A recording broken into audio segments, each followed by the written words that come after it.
Welcome to Laurence Plays with Cars. If you'd just like to see the actual battery replacement, jump to the next chapter. But before I get into that, let's have a little background. In my experience, car batteries tend to last about 10 years if they're treated reasonably well. If you run them completely flat, perhaps by leaving the lights on or leaving the car unused for months, they can fail much more quickly, although sometimes leaving them on a trickle charge for a couple of weeks can recover them, to an extent. They also struggle with the cold. The battery chemistry slows down, so it's harder to pull enough power out of the battery to start the engine. Well, my car's from 2016, it's currently winter, and to make things even worse, I didn't use my car for about 2 weeks over Christmas. The first time I went to use it after that, it started pretty happily, but then I drove it round the corner to the petrol station, stopped there, and then couldn't start it again. I ended up having to jump start it and then drive home and put it on charge, and it was basically okay after that. And as long as I drove it for at least 10 minutes and used it at least once a week, I think I would probably have been fine and probably got another year out of the battery. But I'd rather not have a concern like that in the back of my head. It was bad enough with the RX-8, which would struggle to start if you hadn't let the engine get up to temperature the previous time it was used. So I decided to replace the battery. This generation of MX-5 doesn't have stop-start, so the battery is a standard one. I bought a Yuasa YBX5053 from Halfords because I was in a hurry. This is a 50 amp hour battery with a max cranking current of 450 amps, a slightly higher spec than the 45 amp hour and 325 amp OEM battery, but that can only be a good thing.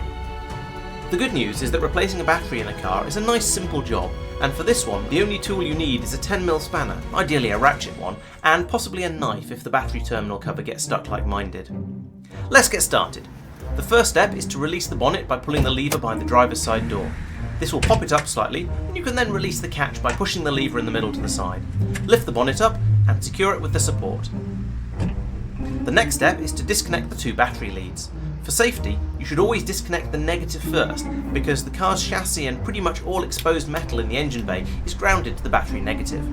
This means that if you accidentally touch part of the car with the spanner while you're disconnecting it, it doesn't matter. If you did the positive first and touched the spanner to both car and positive, you could cause sparks, blow fuses, and maybe even seriously damage some of the electronics. Oh, and possibly burn yourself. So negative first, just in case. That's the one closest to the front of the car. You'll need to put the spanner on, turn it a bit, and take it off, put it back on, and keep doing that a few times over. But you don't want to undo it all the way, just enough so that it's loose enough to pull off the battery terminal post. Tuck the wire and connector out of the way so it's not touching the battery terminal, perhaps down into the gap in front of the battery, and more out of the way than I've done here. Now lift up the cover for the positive terminal and loosen and remove this one as well. I know I recommended a ratchet spanner, but for these connectors you'll just want to use the open end. Again, loosen it a little bit and then lift it off and tuck it out of the way. Now that the battery is disconnected, we can start to remove it. There's a clamp over the top of it with a pair of bolts holding it in place. These bolts go down the side of the battery box and loop around into hooks which hold onto the lugs on the side of the box. Don't undo the nuts completely. You want to keep the hooks attached loosely to the clamp to make it easier to reassemble, and so you don't have to fish parts out of the bottom of the engine bay.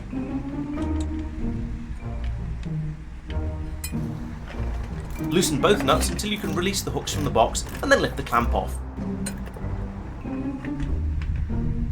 Place it to one side, you'll need it later.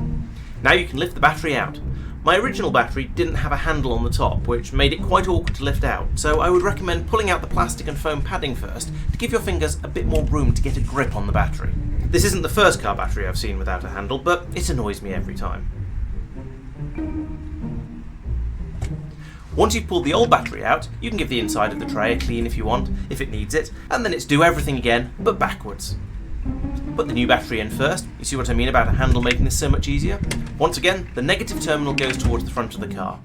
Then the battery padding goes in, wiggling the battery a little to help it get seated if necessary.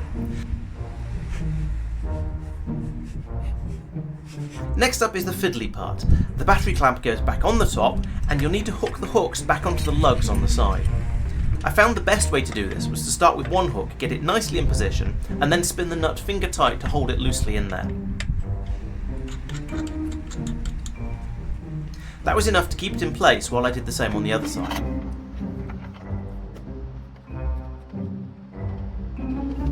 Once they were then both held loosely in place, I could then tighten them up properly with the spanner. Don't overdo this. The battery should be held snugly, perhaps even tightly, but not crushed. I didn't worry about a specific torque setting here though.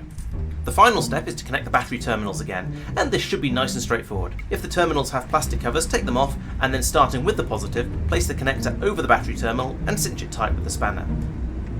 I recommend pressing down on the connectors with your other hand to ensure they're as far on the terminal as possible and don't slip upwards while you're tightening them. Then repeat with the negative.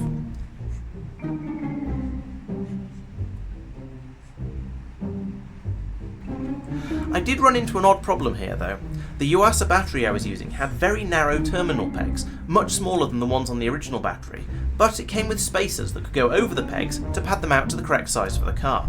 The positive spacer stayed on the terminal peg when I pulled the cover off, but the negative one got stuck in the cover and I ended up having to cut the cover off to get it out. This wasn't a serious problem, but it did require me to grab an extra tool. Serves me right for not keeping a penknife in my pocket all the time. Now, depending on how confident you are, you can close the bonnet and try starting the car, or you can try starting the car first in case you run into a mistake. In this case, the car started first time with no problems and was ready to go. Some cars need to reset all kinds of things after disconnecting the battery, radio codes, window positions and so on. The MX-5 doesn't seem to need any of that. The only things I noticed were that the stereo had switched back to radio instead of Bluetooth and the cruise control was turned completely off, both very easily sorted. I hope this video has been useful. These cars are now hitting the age where their batteries will need changing, so I think it's quite well timed. Now we can get back on the road and enjoy the summer. Thanks for watching.